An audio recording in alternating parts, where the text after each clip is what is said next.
От всех ваших воспитанников за ваш огромный труд и вклад в нашу жизнь. Паровоз, ассаламу алейкум.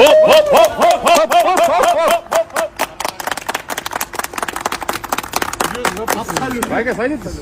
Нет, это пранк, ты пошел. Садитесь, просто надо будет Яндекс аренду платить.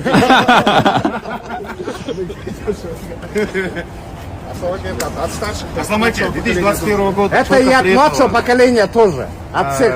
Нету владельца. Вы первый владелец по Кыргызстану. Он ваш байк. Свежая. Кожаный, моженый. На воде ездит. Щерик. Вы на нем катаетесь, он вам еще и бабки платит, короче. Серьезно? Абсолютно. Откройте, садитесь на вашу машину. Это ваша машина. Автомобиль такой. Ойнау лаутхуа. Палочки. Это искренняя благодарность вам за все. Как наш учитель.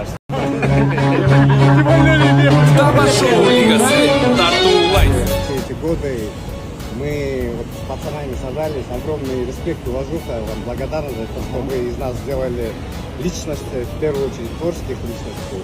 Вы воспитали, дали нам дорогу в путь, и мы с пацанами собрались. Маленький презентик, вот, посмотрите, пожалуйста. Это вот вам.